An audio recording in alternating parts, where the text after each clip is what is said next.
Dear ladies and gentlemen, a very warm welcome to our Swiss session, Beyond Chocolate, Cutting-Edge Digital Solutions from Switzerland. Our session will showcase a great lineup of 13 speakers representing Swiss organizations, startups, SMEs, as well as larger corporations. My name is Alain Graf. I am Senior Consultant Asia at Switzerland Global Enterprise, the official Swiss export and investment promotion agency. We do support Swiss companies in their internationalization process. One remark before we start our journey: if you have any questions, please write them down in the chat, as we will not be using the Q&A session or Q&A function today. We'll do our best to answer your questions at the end of the session. So again, in the chat room, please. So buckle up and enjoy the ride as we now welcome our Swiss ambassador, Ivo Sieber, based in Vietnam. Mr. Ambassador Sieber assumed his current position in November 2019. Prior to his assignment in Hanoi, he served as a Swiss ambassador to Thailand from 2015 to 19 and to the Philippines from 2010 to 15. Ambassador Sieber has spent 35 years in the Swiss diplomatic service. Ambassador, the floor is yours. Thank you very much. Thank you very much, Alain, and ladies and gentlemen, dear participants. I am delighted to join the other 12 speakers, or 30 speakers have we heard, from Switzerland in today's pitching session on advanced solutions in the information and communication technology sector. I would like to thank the Vietnamese government, the Ministry of Information and Communication, and the ITU for hosting and organizing the online event ITU Digital World. My thanks also go to Switzerland Global Enterprise and their gold sponsorship for this important event and for rallying the Swiss companies to be part of it. The Swiss companies participating in today's pitching session are specialized in providing solutions in various areas such as cybersecurity, data management, banking and finance, e-health, e-education, IoT, crypto, and blockchain. They are in alphabetical order: Calypso, Cryologics, FQX AG, Immersion 4, Labster, Netcetera, Obwise, QR Crypto, Tesoret, and Zulke. It's great to have you all on board, and I very much look forward to your presentations. Switzerland is a powerhouse for innovation and technology. The long-standing focus on high-quality education combined with an enabling environment promoting innovative thinking have made Switzerland a leader in some of the most rapidly developing fields. IT and communication technologies clearly are two of these fields. Moreover, information and communication technology is a key component of the Swiss economy. ICT applications are widely used in all areas of the economy and society and are important drivers for improving productivity in many industries. Notably, the growing ICT service sector is the 6th most important service export group in Switzerland. Here's a fact that may surprise you. Switzerland is one of the top 10 exporters of ICT services. The export volume of ICT goods and services has grown from around $15 billion in 2000 to almost $21 billion in 2018. And to put this into context, this is 12 times more than the total export of cheese and chocolates combined. Swiss ITC solutions are well known in various business lines and important sectors of the economy, such as banking, insurance, life science, healthcare, transportation, and telecommunication. Ladies and gentlemen, the year 2021 marks an important milestone as Switzerland and Vietnam celebrate the 50th anniversary of the establishment of diplomatic relations. Economic exchanges and trade are some of the most important areas of cooperation between the two countries. Allow me to underscore this with a couple of references. Switzerland is currently ranked as the 19th largest foreign investor in Vietnam, with FDI in excess of $2.2 billion. At the same time, the flow of trade between our two countries continues to develop in a healthy way. Even last year, despite the pandemic, two-way trade amounted to $3.5 billion with a substantial trade balance in favor of Vietnam. More than 100 Swiss companies are active in the country, creating around 20,000 jobs. Among those companies, quite a few are active in the ICT sector, such as Elka, Adnovum, Axon Active, and Swiss Post Solutions. Vietnam itself has an impressive track record when it comes to economic development. Important milestones have also been achieved in the digital economy. According to a recent report by Google on the internet economy of ASEAN, Vietnam's internet economy is expected to grow by 31% to achieve $21 billion in 2021. Among the six major economies in ASEAN, it's ranked number 3, only behind Indonesia and Thailand. In the context of the pandemic, the Vietnamese government is even more eager to boost the digital sector as one of the country's engines of growth. Here, and I quote, the National Digital Transformation Program by 2025, with an orientation towards 2030, end of quote, has just been approved by the Vietnamese government. As stated therein, the digital economy should contribute to 30% of the country's GDP by 2030. In addition, Vietnam aims to become one of the top 50 countries on the UN's ICT Development Index as early as in 2025. Even with these ambitious strategies, challenges do remain. A recent evaluation by the World Bank has shown that, and I quote, Vietnam is in a good but uneven position to become a digital powerhouse, end of quote. While the mobile and internet penetration rates are high and the use of IT tools and platforms by businesses is increasing, several aspects such as skills development, data management, and access, security, and the regulatory environment clearly have room for improvement. In this context, Swiss advanced ICT solutions and products can help Vietnam to bridge the gap, especially in key industries such as banking and finance, education, healthcare, cybersecurity, and infrastructure.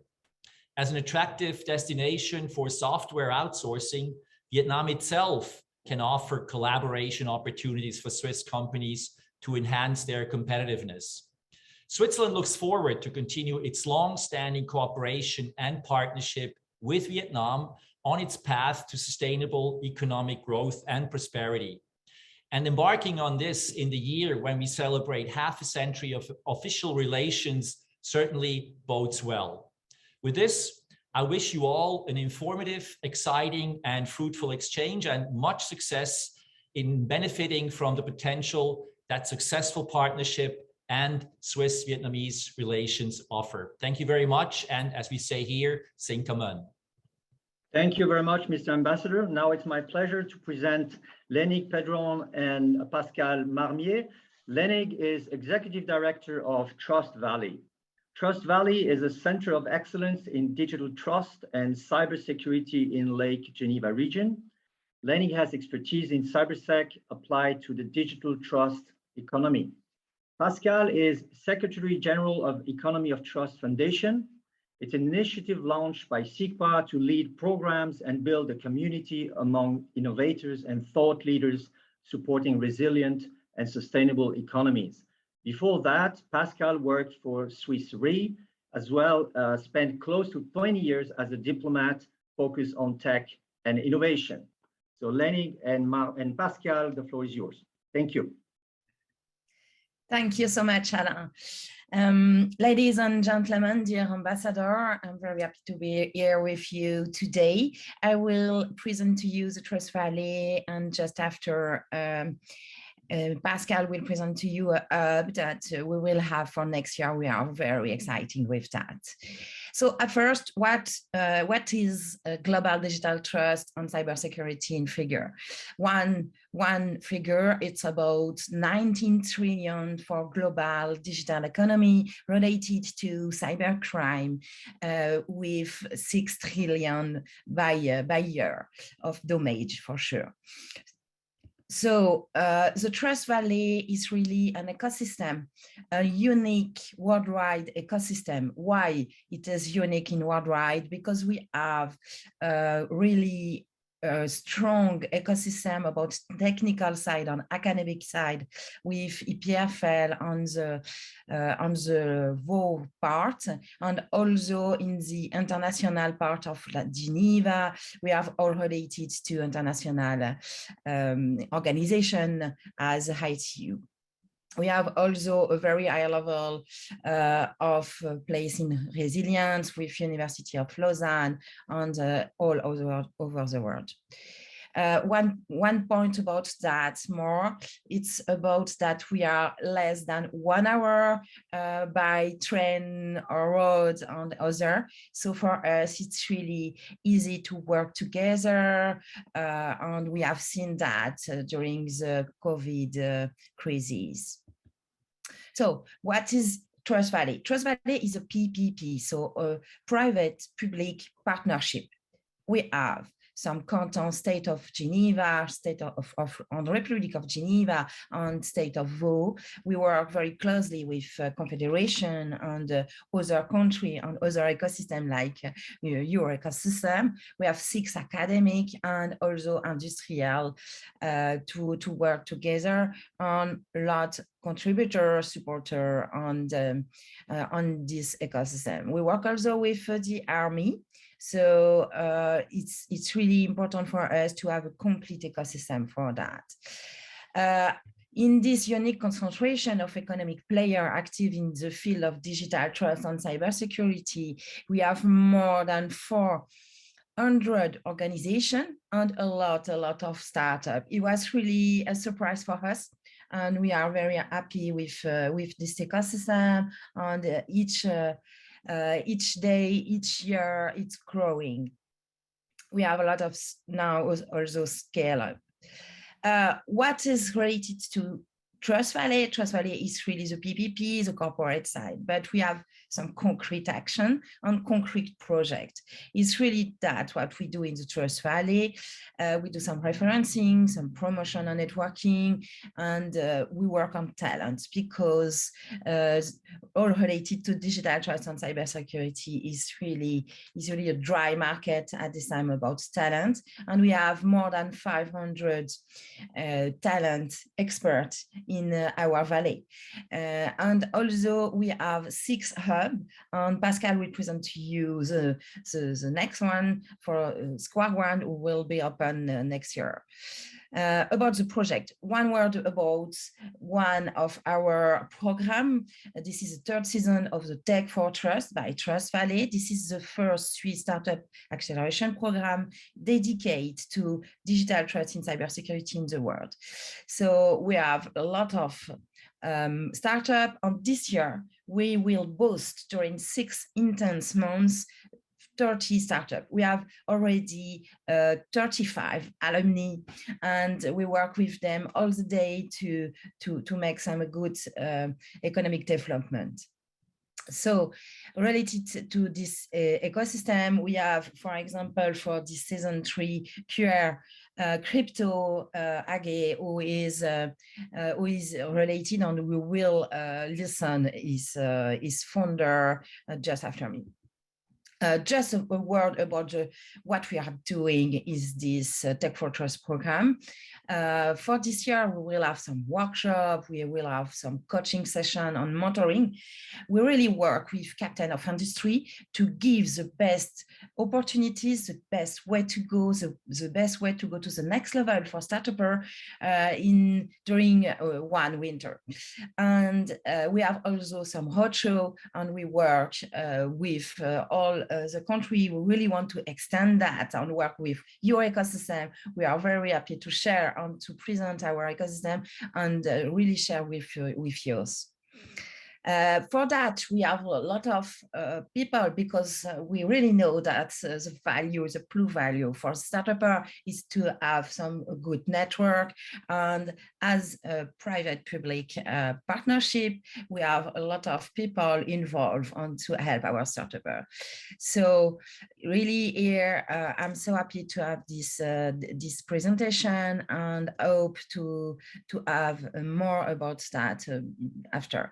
Okay, thank you very much for your attention. And right now, Pascal Marmier will present to you all related to his ecosystem. Thank you very much. Thank you, Lenig. It's my pleasure to follow in your footstep, so to speak. I hope you can see my slide right now.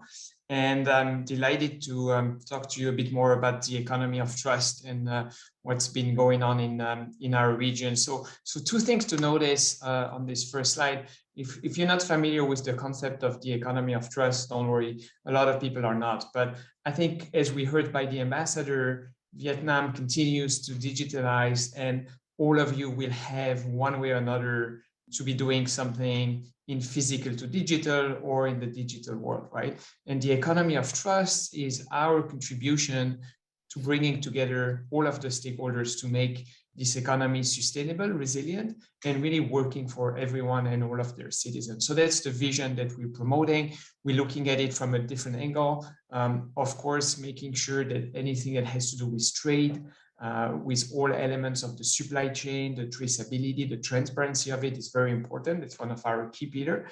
Similarly, anything that has to do with health is, of course, very important, especially as we are still in the midst of a pandemic. So making sure that the right elements and the right, vaccine, drugs, all kinds of medicines get to the right place, to the right people.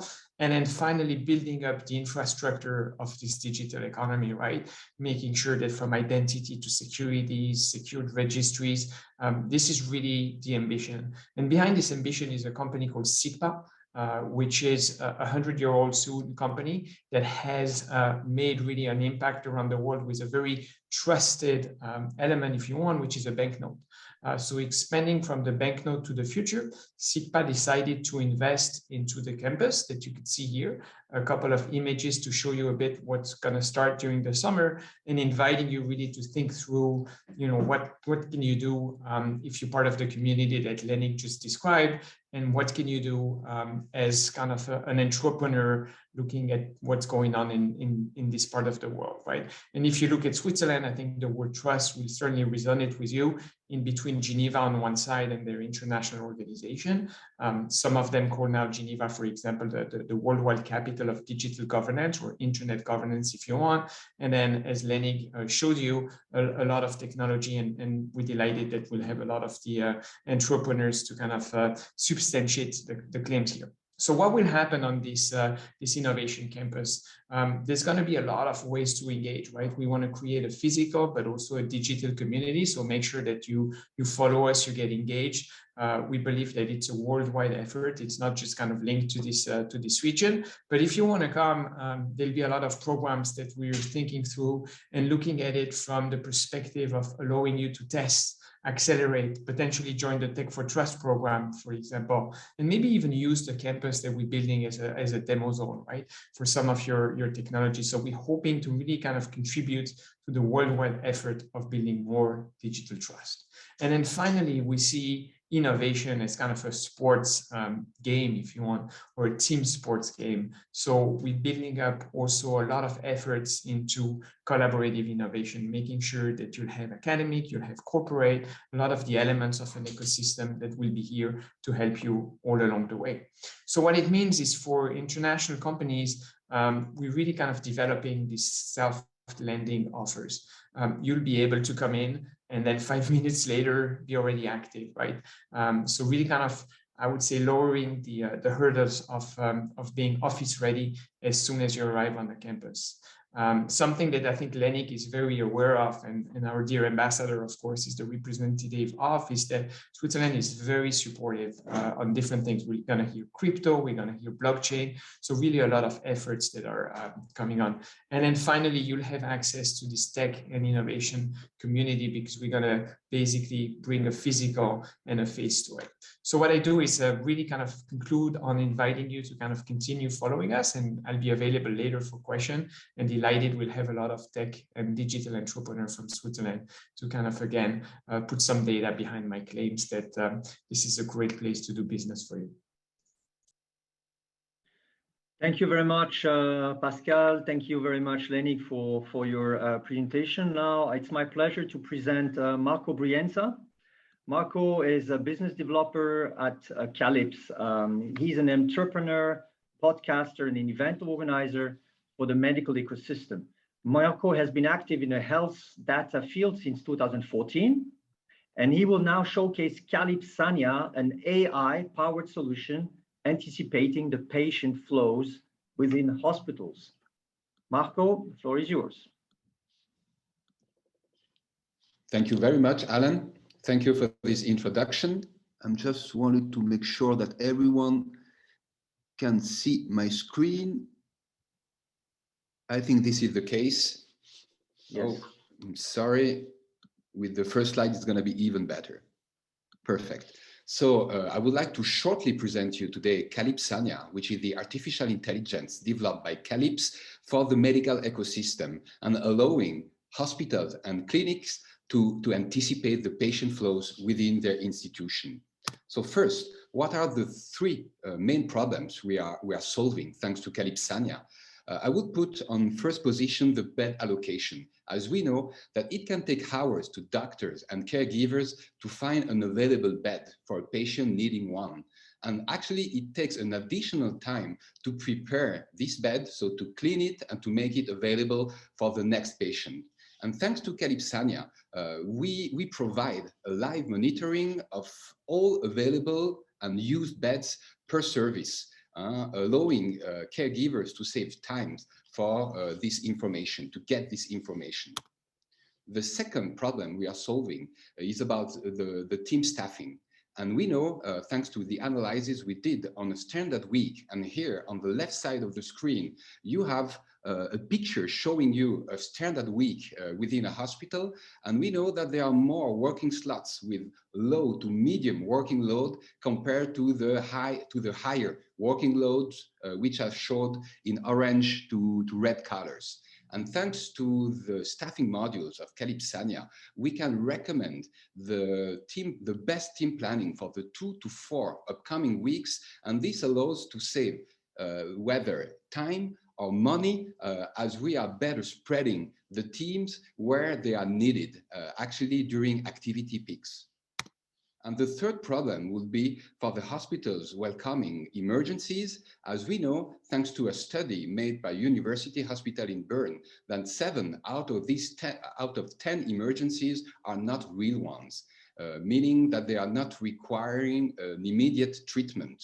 And thanks to Calipsonia and its emergency module, we can provide the predictions of the daily emergency admissions expected in the 5 to 7 upcoming days, and this with an accuracy over 90%.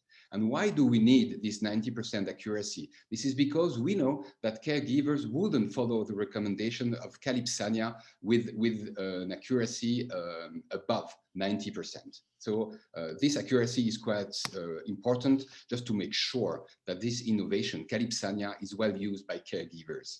And here on my next slide, I wanted to show you one of the main screens of Calipsonia. This is the emergency module. I screenshotted this screen at about 6 a.m. this morning, about 3 hours ago. I just wanted to avoid the demo effect. And here, there are 3 parts with relevant data to doctors and caregivers. I will first show you the part above, which is displaying the emergency admissions expected for the 5 upcoming days, meaning that the system Calipsonia just fixed the predictions for today at midnight 01. So for Thursday, the 18th, and these are real numbers provided by Valenciennes General Hospital in France, which gave us the permission to show this pseudonymized data during presentations such as this one.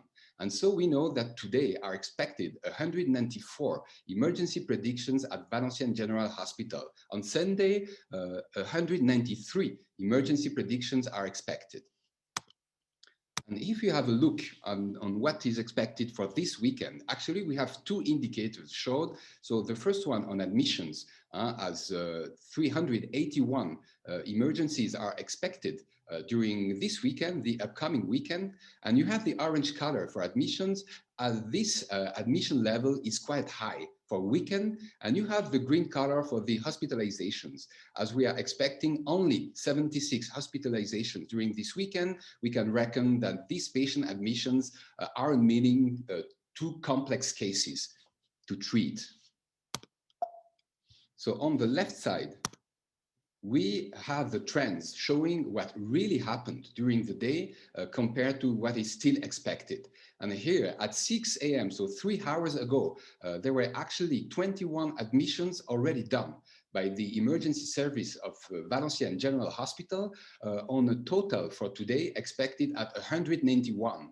Maybe you notice that there is a slight difference with the 194 I just presented you 1 minute ago. And this is because the system Calipsonia is updating his predictions every 10 minutes, depending on what really happened and what is still expected. So we are talking about dynamic predictions changing over the day. And here you can see the trends for 5 key indicators for doctors that are admissions, discharges, hospitalizations, and the admissions for senior above 75 years old, and finally the strain observed within a service such as the emergencies.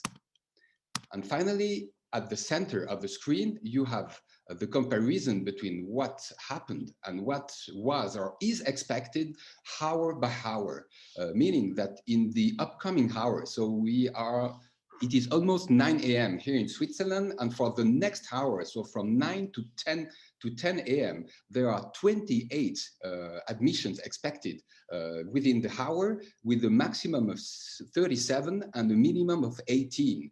And the blue curve is showing the predictions for admissions hour by hour until end of the day. And in gray color, you have what really happened. So that was the short look I wanted to share with you. And if you want to just have a look to a whole demo presenting the 4 modules of Calipsonia, you can just scan the QR code on the left side. And I thank you very much, Alan, for this time. And I leave you the word for the upcoming pitches. Thank you very much. Thank you very much, Marco. Now it's my pleasure to present Karina Schoenberg. Karina is a Senior Marketing Manager APAC at Cryologics. Karina has spent most of her career in financial services industry and has many years experience in fintech, digital banking, and digital marketing. Karina, the floor is yours. Thank you very much. I hope you can see my slide properly. Yeah, unfortunately, Cryologics doesn't offer chocolate nor cheese nor beautiful watches. Nevertheless, I think our solutions are interesting to many financial institutions within Vietnam. So please let me share with you what we are, or what we do in a nutshell. And we are a global leader in digital banking technology. We deliver all kinds of products, features, and services to more than 500 banks worldwide to help them in their digital transformation and to deliver the best possible experience to their customer. So this is a slide which shows our main product, which is called the Cryologics Digital Hub. The characteristic of this hub is its open architecture. So this digital engagement platform can be customized to the bank's needs and to their individual strategy. So the whole platform consists out of a foundation layer, which includes all the modules you can see in the dark blue, like payments, cards, assets, and so on. Then obviously on top of that, an API layer, which is here shown in orange, to connect all kinds of third-party products and services. And then on top of all that, you see here in bright blue, the front-end solution, which is then what is visible for the bank's customer on their mobile phone, on tablet or desktop.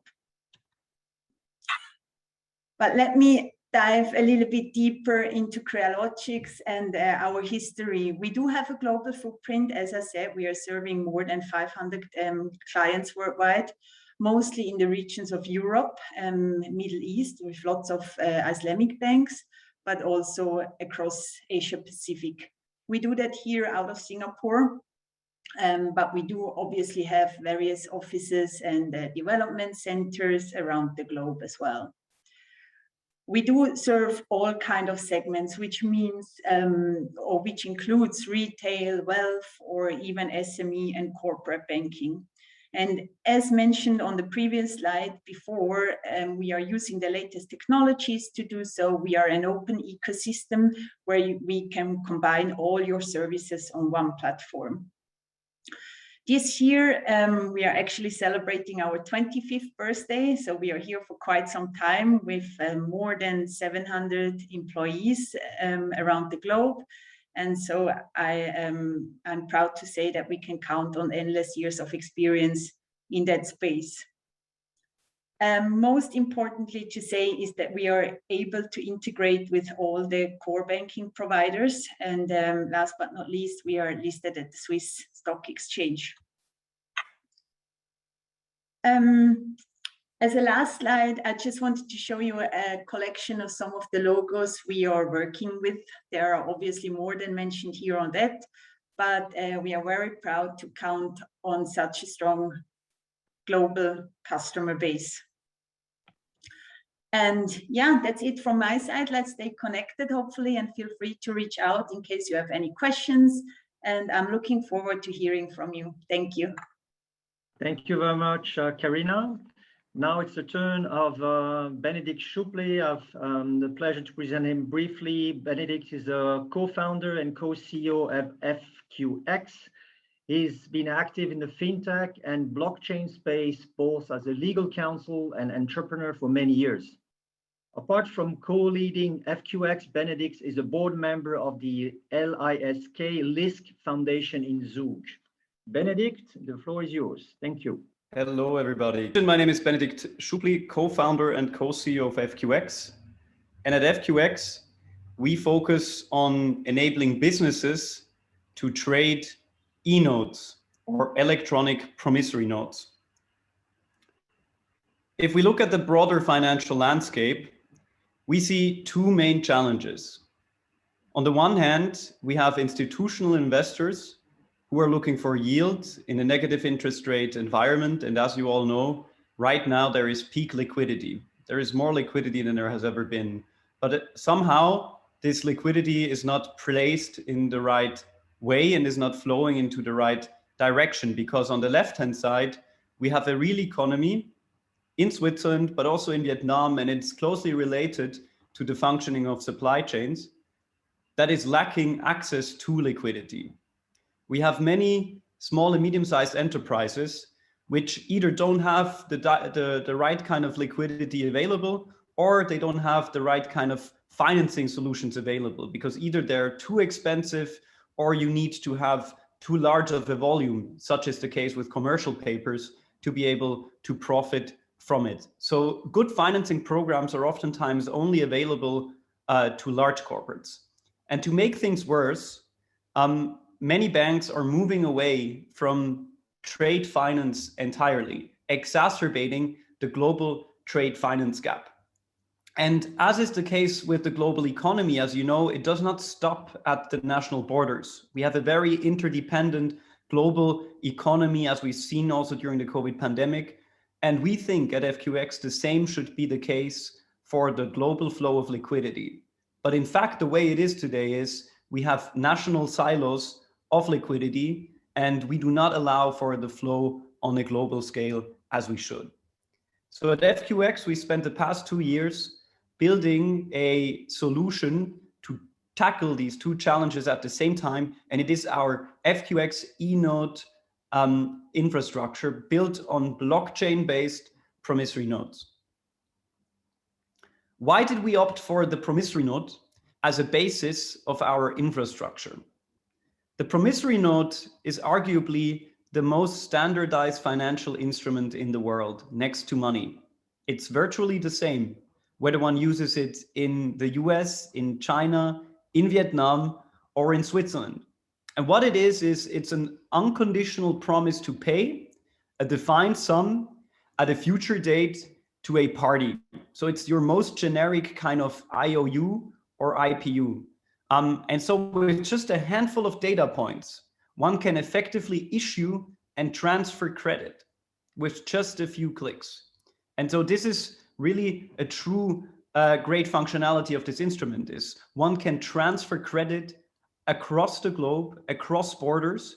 And this is enabled via FQX's legal engineering. We're a group of also lawyers and blockchain experts who have made this connection between a legal framework that is applicable around the globe, as well as a very secure distributed ledger technology as a background.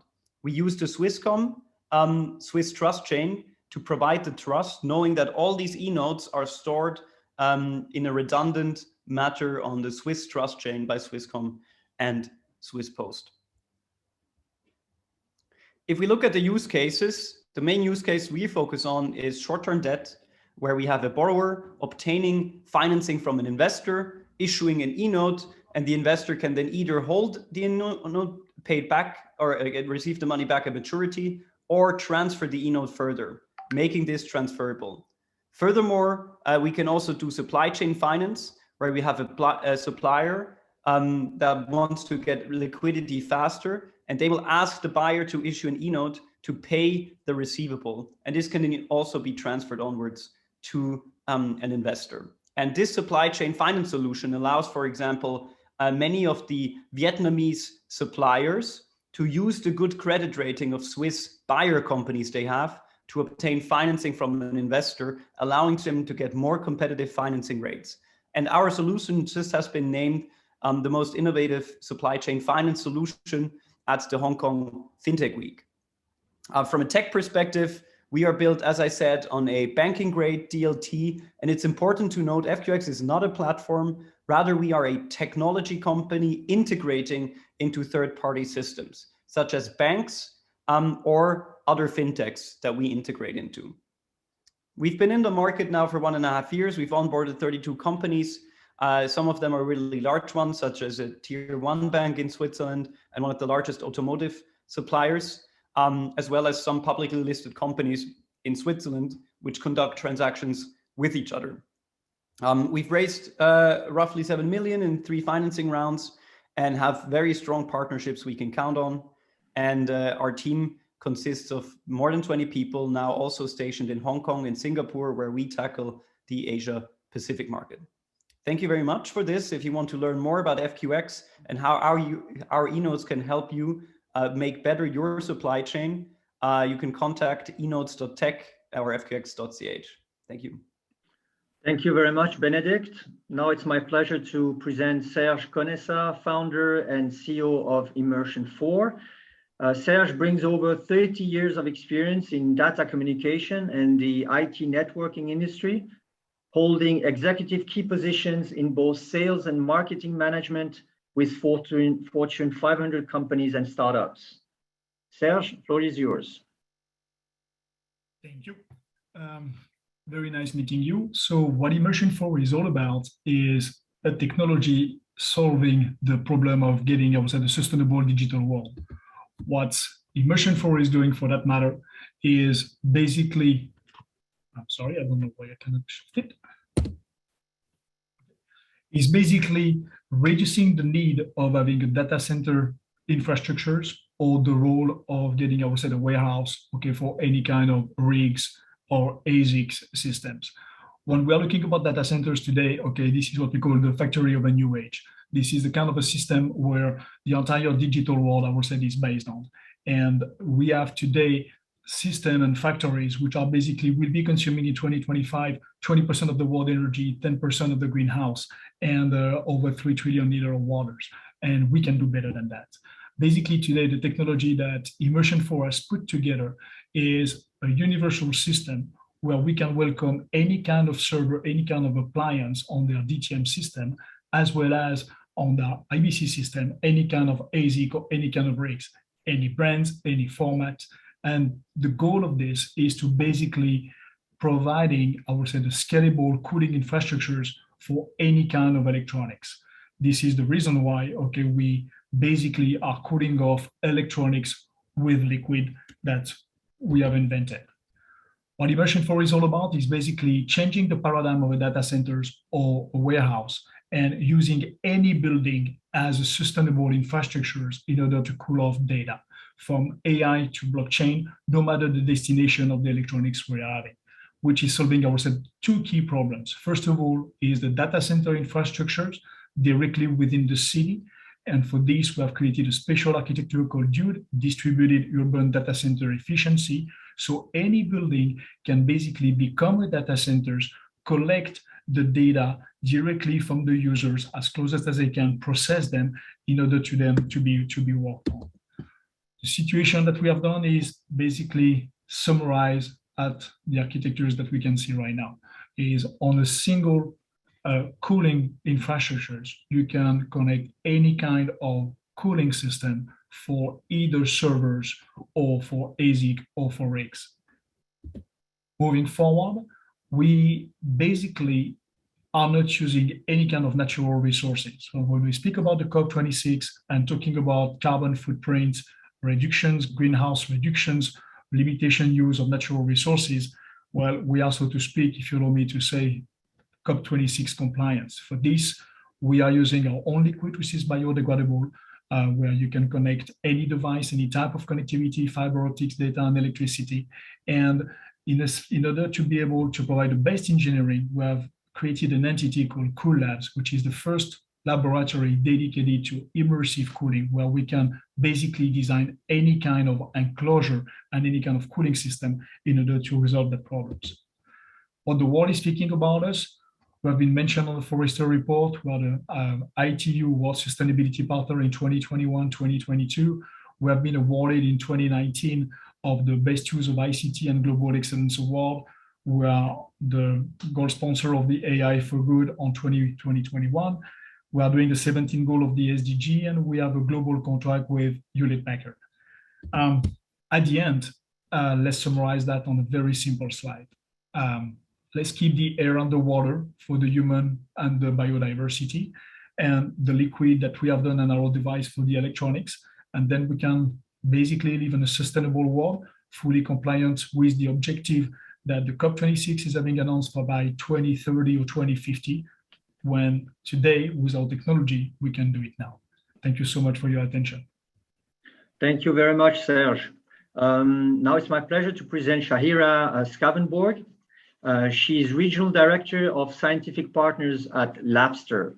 Shahira is on a mission to innovate learning, starting with visualizing science. She has supported thousands of students to improve their sciences course with the use of Labster virtual labs. Shahira, the floor is yours. Thank you, Ellen. Thanks for the introduction. I have very simple slides today. I'm just going to share it right now. Basically, as the introduction says from Ellen himself, I'm the go-to person for one of the reps for Labster. And for myself, I am actually the go-to person for Southeast Asia. So Vietnam is one of the countries that I actually work with at the moment. Just give me 1 second here. Let me try and figure out how to present. I hope you can see my screen. Yes. You're able to see. Fantastic. I don't really have much to say today, but just in a nutshell about what Labster is. So basically for us, we're the world leading platform for virtual science labs and also simulations. Right now, we have about 200 over simulations, and we actually will increase our catalog every quarter. And how we actually impact the students' lives worldwide is that we help the schools and also universities to improve their science courses, whereby they use our virtual lab as a supplement to their course or as a replacement. So right now we have about more than 2,000 schools that we have helped worldwide, and that stands more than 3 million students globally that's using Labster. And how we actually help these students, especially now during the pandemic, in an online class or in a blended learning situation. They use Labster as a pre-lab exercise, as a flipped classroom, or an online lab course as well. And at home, how it can impact or help the students is to close the knowledge gaps, which means we help them to close the gap between what they're supposed to learn and what they're currently learning. And also this helps to improve their learning outcomes or results of the certain course. In the lab, if let's say, for example, I'm actually working with lots of students or teachers in Asia.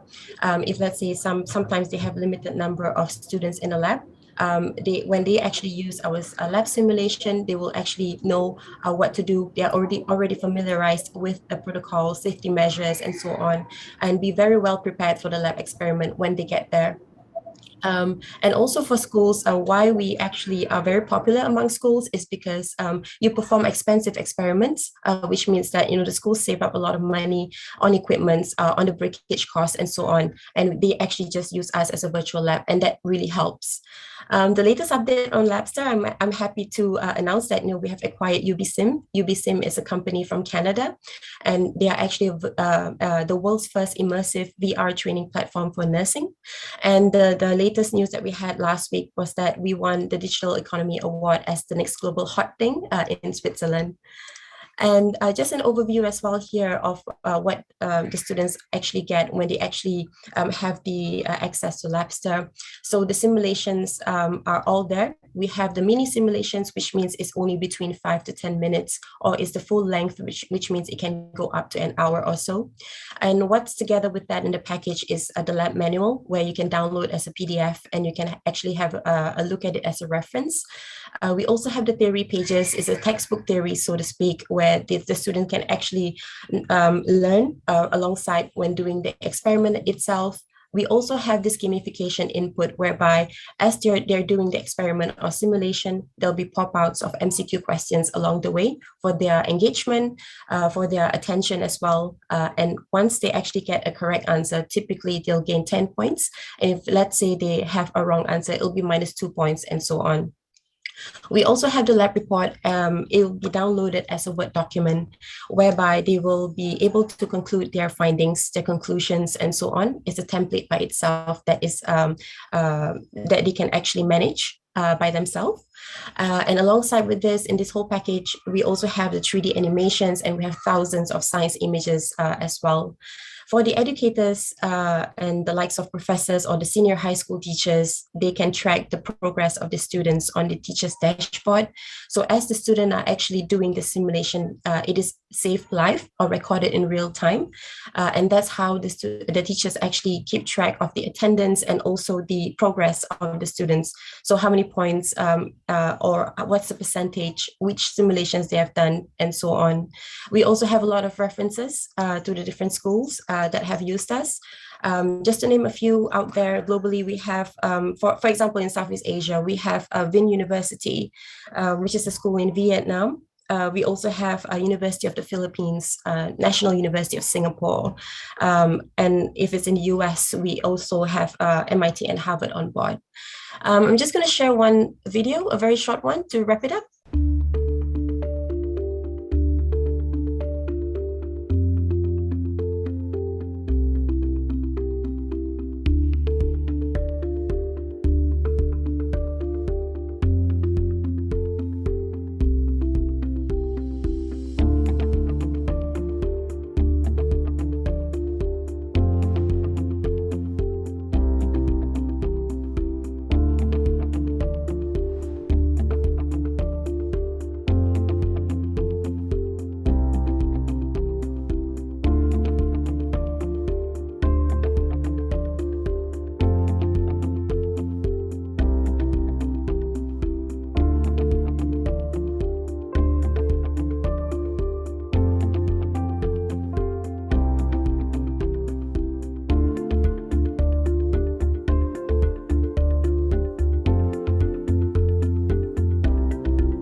Appreciate it. Many thanks, Shahira. Now it's my pleasure to present Nitin Paland.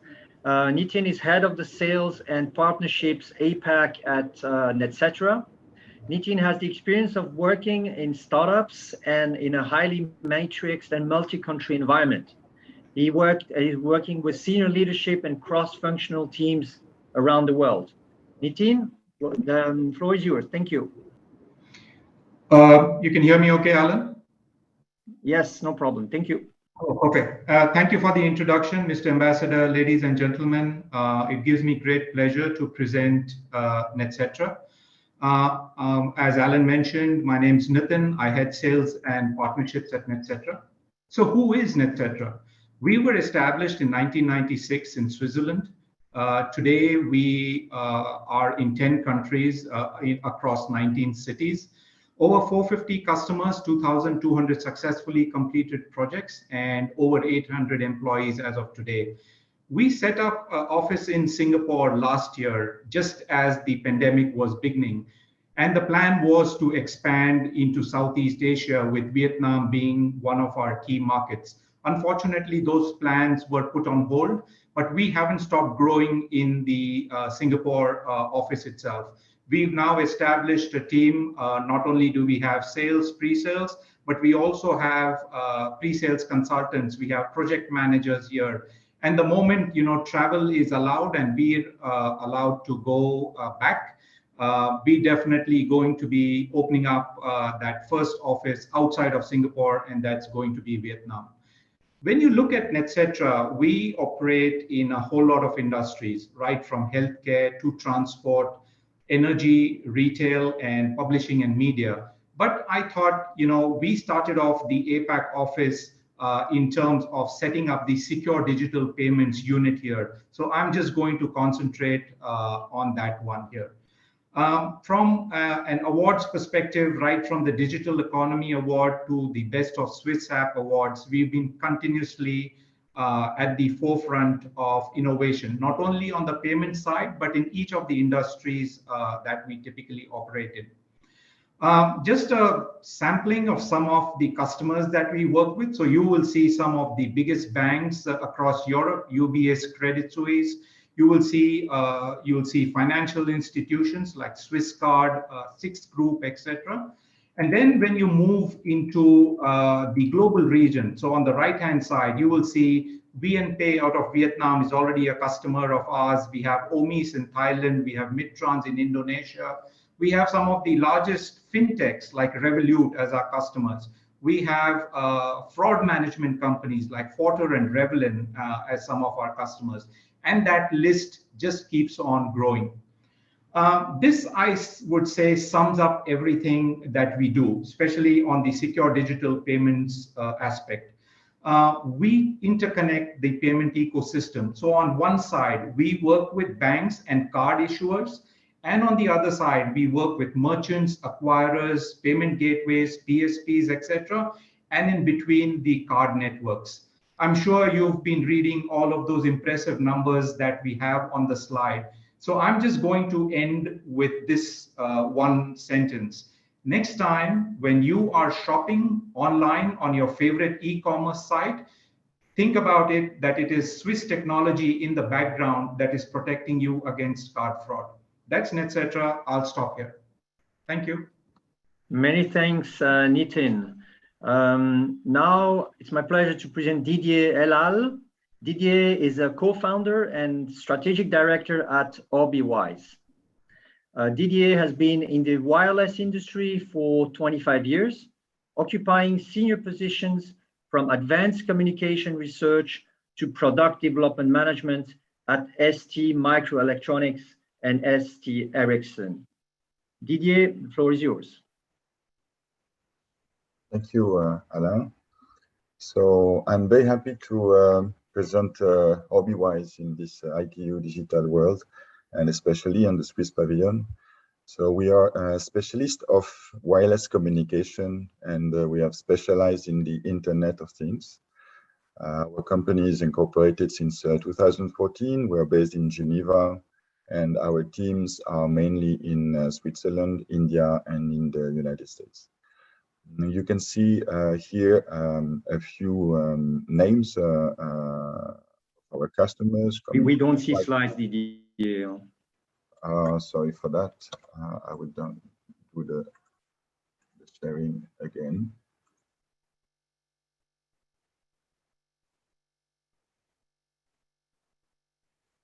Do you see the slides now?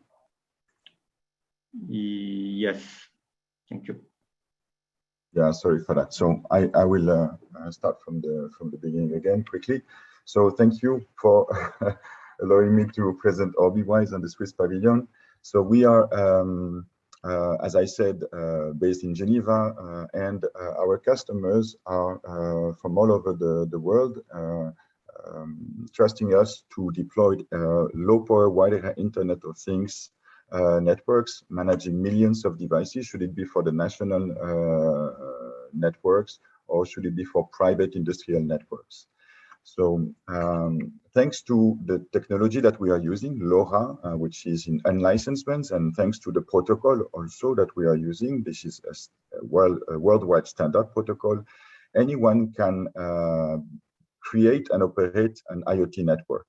And for that, you need base stations, which actually we call gateways. They are inexpensive. I mean, in the order of a few $100 to $1,000. And they cover 10-kilometer radius in open areas. And you just need to connect them to our solution, OB1, network server, which can be considered as the brain of the network. And then your IoT network is operational. Most of the time, you are using these IoT networks to have a better visibility of your operations. Should it be by having asset tracking or energy consumption or resource monitoring. And this way, you can really reduce the cost of your operations and improve your processes, and in the end, improve your revenue with a more sustainable way of operating. The beauty of this LoRaWAN technology is that you can associate to this network any type of devices. For example, you can take advantage of your IoT networks to create new services outside of your core business. Like utility, for example, who is having an IoT network for doing smart metering, can offer the usage of the same network for managing the street light in the city, or even monitoring and tracking a fleet of bicycles. So I would like to present here a solution that we have developed and is taking advantage of this wireless IoT networks. So the sample solution is actually a noise management solution. So noise is the second biggest threat after air quality. It is impacting health, it is impacting productivity at work, and it is also impacting the real estate value when there is too much noise. Today, in order to make these noise measurements, it is a 5-year cycle. So you use an expensive sonometer that you put here and there in the city, and for making the measurements, and after 5 years, you get a map. With our solution, we have this battery-powered sensors that can be disseminated around the city, and our software analytics create a real-time map and can also create alerts on specific events or threshold crossing. So it is a low-cost solution compared to what exists today. And instead of waiting 5 years to have the map, you have the whole map in 5 minutes. So this is addressing this Sustainable Development Goals number 3 for the United Nations agenda. We are currently presenting it in Smart City Expo in Barcelona, from where I'm doing this presentation. So thank you for your attention, and I will be very happy to answer your question during the Q&A session. Many thanks, Didier. Now it's my pleasure to present Stjepan Kovac. Stjepan Kovac is a founder and CEO at QR Crypto.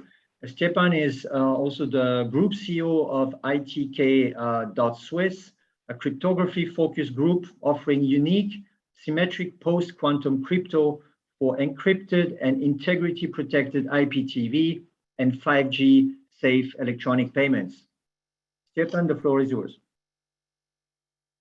Thank you very much. And first of all, I would like to wish happy Thanksgiving to all and provide my special thanks to Lenny for her kind introduction, as well as to the whole Switzerland Global Enterprise and ITU team who made this possible, and that in prolonged, difficult circumstances, and despite the use of an insecure platform. Without further ado, I will go on with the content of my presentation. So you may go to the first content slide. And thank you, by the way, for doing this for us. So our main technology, which we are providing in our portfolio, is a trademark technology called enhanced AES, which is described in a scientific paper provided on the screen. And what it does is to propose a flexible and with dramatically increased security of the original AES cipher, which strongly mitigates many of the most serious attacks on the AES family of crypto systems. So just to situate the context, we just had a presentation by our colleague using LoRa, and LoRa is typically using AES. So this is typically what we improve so that we make it ready, not only for the post-quantum era, but also right now, actually, because unfortunately, be it in mobile communication systems or in IoT systems, the currently used crypto systems are largely insecure, especially in front of side channel attacks, meaning if you are close from some device, either physically or logically, which happens very easily today because a nearby device eventually will get hacked, the keys can be extracted. And that is, of course, a major issue right now, without even mentioning the quantum threats, which will then cause even more damage to current crypto systems at the current key size being used in either mobile or IoT systems. And by doing this upgrade that we provide, we thereby preserve large investments in the cipher that have been made both in software and hardware, namely companies, telecom operators, and any organization deploying a 5G network, for instance, today, because it's clearly not limited anymore to telecom operators. For instance, there is a large car maker in Europe who has its own 5G network now, can deploy this enhanced AES without having to replace any hardware on the infrastructure, on the server side. So they can reuse the existing processors and everything in an optimized fashion with this enhanced AES, which is obviously very interesting in terms of CapEx, as it essentially amounts to a software upgrade on the server side. And coming to the client side, I will ask you please to go to the next slide, which is about a quantum-resistant SIM card international patent. And it is a quantum-resistant smart or SIM card, which provides at least 256-bit encryption. That is a key takeaway without diving too much into technical details and specificities, which would be for another more in-depth dive on the technology. And that in turn, and as per the recognition, especially of the different US bodies who are dealing with those aspects, is the minimum required to be considered quantum safe. So 256-bit encryption. There have been several publications this late summer from first CISA, then the NSA, then DHS, all pointing in the same direction. The very minimum needed to be resistant in the future, where those large quantum computers, which will be billions of times faster than existing ones, even supercomputers, to crack cryptography, not for everything, but to crack cryptography, definitely yes. The very minimum needed is 256-bit encryption, and we enable it safely in 5G and, of course, beyond. But it happens to be standardized as the one and only good practice in the ITU recommendation X.1811 for quantum safe 5G, which has been published earlier this year, basically contemporarily to those new recommendations by the US bodies I was mentioning. And as well with the ITU X.1197 Amendment 1, which specifies minimum key sizes that only our patent provides. So for instance, we and actually it's a typo here, maximum key sizes, because, for instance, if you want to protect some IPTV stream, which is the scope of this X.1197 Amendment 1, you probably would want, in some instances, to go to even higher than the minimum level of security, speaking of symmetric cryptography, so speaking of the protection of the content of what you are showing on the TV screens of your customers, for instance, as a broadcaster. And that is what is enabled by our technology, and currently the only commercially available technology, and as well patented, by the way, to enable that. And there is, last but not least, a technical report on vehicular multimedia architecture, which explicitly cites both and is on track to become an ITU-T international recommendation as well. It's already published as a technical report on the ITU-T focus group on vehicular multimedia website. And that makes our technology the good practice for encryption in vehicles.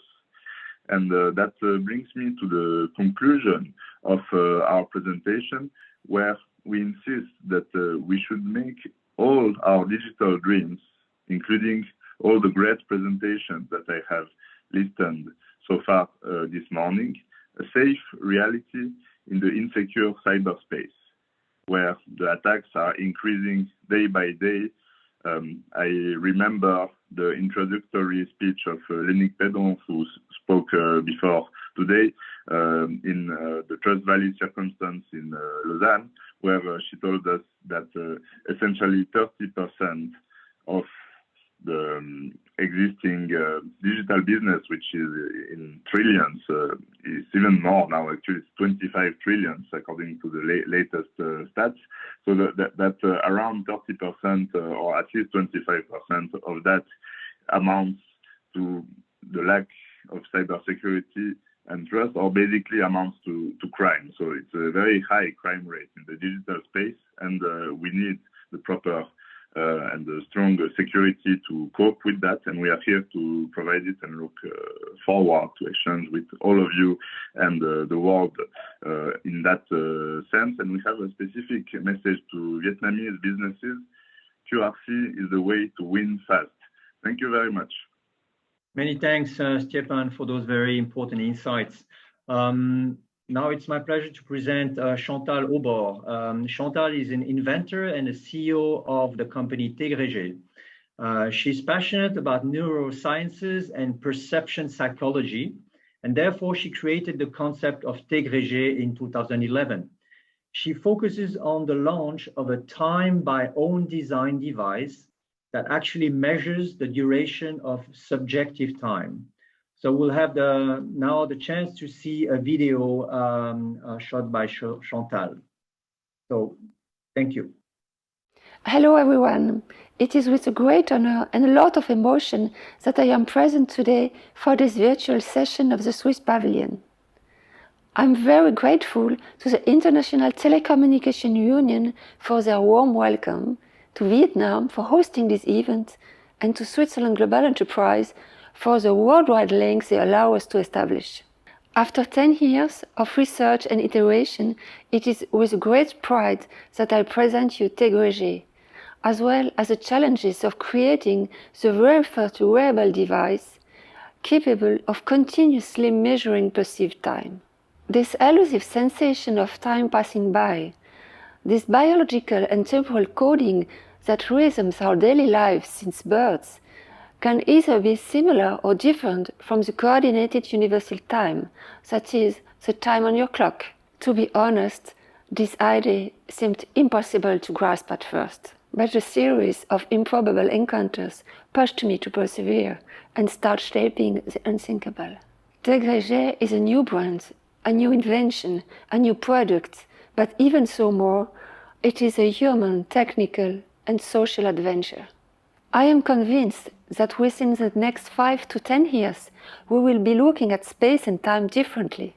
Of course, still referring to the coordinated universal time, but also looking deeper within ourselves and feeling time rather than just living through it. Now humanity faces a real temporal conflict. Now is the time to rediscover the knowledge of ancient culture and the quality of perceived time with the help of the most advanced technologies. You will now have a glimpse of the project in the following video.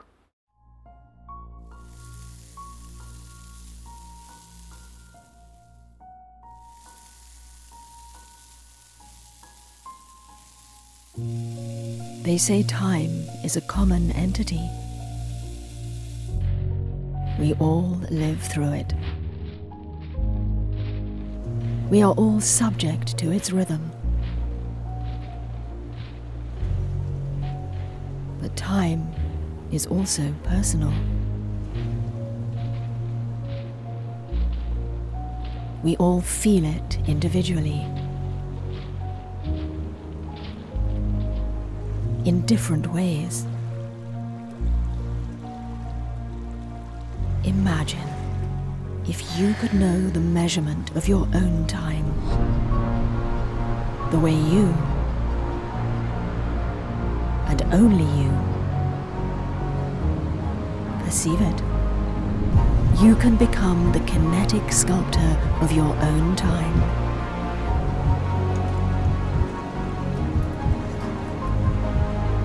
Your emotions,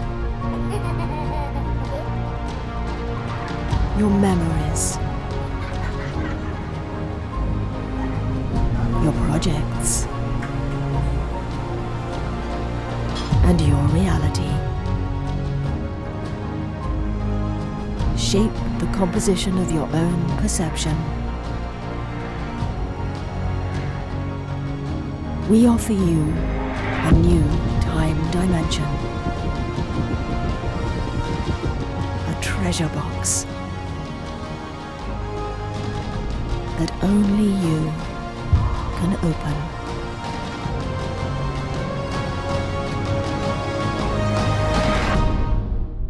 How is your time?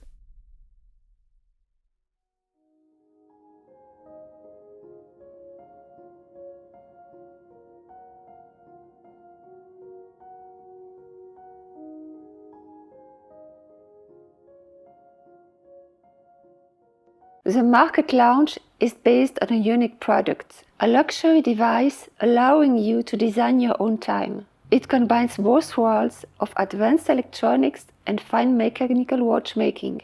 More than a watch, we bring algorithm, AI, and machine learning together to create new measurements in a luxury casing. Elegant and simple as a metronome, yet allowing you to be the designer, the composer, and the true appreciator of your own time. Feel welcome to contact me as investors, suppliers, or future customers. I wish all the best to all of you. Thank you and stay safe. A great thank you, Chantal, for this very, very nice video. I'm now passing the word to William Dew. William is a Managing Director for APAC Markets at Zulke Engineering.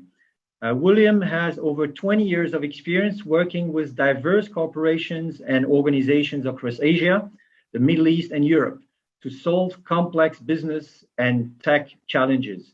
He previously founded a prop tech business in Hong Kong. William, the floor is yours. Hi, Alan. Hi, everybody. Do you see my screen? Yes. Excellent. Thank you for your time today. I'd like to take the opportunity to introduce Zulke. Zulke is an innovation company. We're hired by our clients to turn their ideas into products and services and other intellectual property on their behalf. The scope of this can include initial vision through to development, deployment, production, and operation of services. We don't sell specific product. Everything that we do is created bespoke on behalf of our clients. In 1968, when we were formed, this meant product prototyping and designing circuit boards. But today, this type of innovation is, of course, all software-centric. So we provide software creation services, digital consulting, data consulting, and AI services to our clients. We were formed over 53 years ago in Zurich. There was then a management buyout in 2000, which really led to our expansion outside the DACH region. We opened our first office in Asia here in Singapore in 2017, which quickly then led to expansion into Hong Kong and also then more recently into Vietnam, where we have a global delivery center. Today, we're in 16 locations across 10 different countries.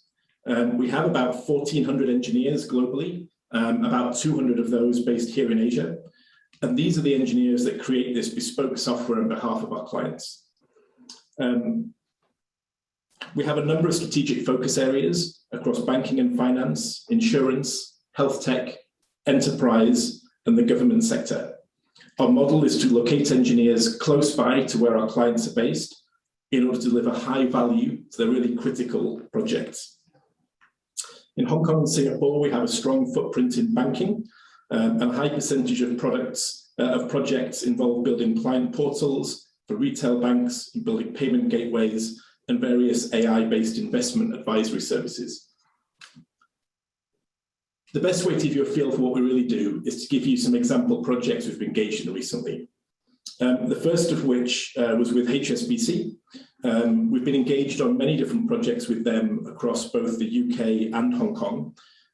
We've built their retail mobile banking application, which is now the application that all of their global retail customers are based upon. This application now has over 5 million downloads in the UK.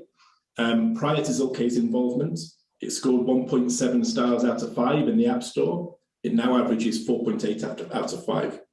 And this was really a project where we taught HSBC the specific requirements around how to launch digital products quickly and really adapt to customer feedback. The second project I'd like to talk about is with PUB, which is the Public Utilities Board in Singapore, which is the water utility. We're currently engaged with the project with them, the purpose of which is to imbibe both historical and new drawings and plans for all waterworks within Singapore. The project is to turn all this data into a 3D searchable model that AI can then understand and decipher. And when somebody then wants to conduct a particular project in Singapore that involves earthworks, this AI can then search this database, understand what has been, what is in the ground already, and be able to navigate the complexities of the earthworks and things involved in building these projects. And the final one to talk you through is the NHS COVID-19 tracking app that we built for the NHS in the UK. This application was developed by 70 Zulke engineers spread across 7 countries. And within a 12-week time frame, we're able to deliver this application to the UK government. It's now been downloaded over 26 million times and is the #2 free application on the App Store globally. It's sent over 1.7 million exposure alerts advising people to isolate and has an average customer review score of 4.7 stars out of 5. The peer-reviewed scientific paper called Nature estimates that the app created by Zulke has averted around 600,000 COVID cases, which extrapolates out to about 13,500 lives saved in the first 3 months since the app was launched back in 2020. These are just an example of the kind of things that we do. There's many different projects we undertake for clients right around the world, and we'd welcome further discussion and clarification with anyone interested in talking to us further. Thank you, Alan. Many thanks, William. So our program is actually coming to an end.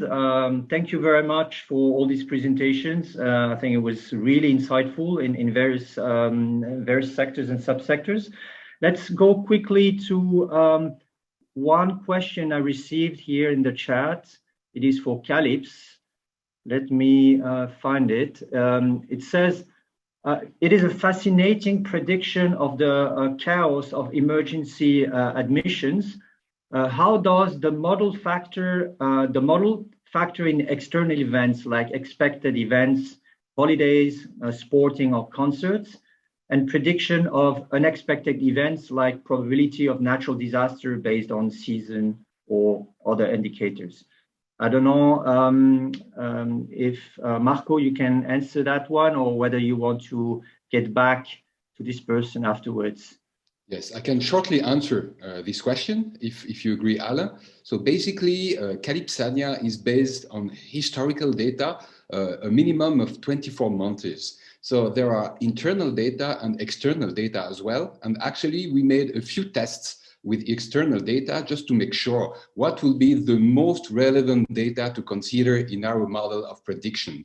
So we tested weather, social events, and social media. And to be honest, with those three examples, the two first examples were relevant, and they allowed us to make better performances in terms of predictions. And the last one, the social media, actually we tested it just to better know if, for example, a virus such as coronavirus, we would get better predictions thanks to the messages we could get over Facebook and Twitter, and that wasn't the case. So basically, with social events such as soccer playing or concerts, hospitals already noticed that there are an increase in emergencies. And basically, when you have a social event such as soccer or concert, you may expect more emergencies during this day.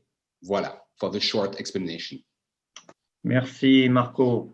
And last but not least, there is a congratulation note for Chantal Aubord, this person saying, I'm quite fascinated by the premise and the scope of your work. Well done.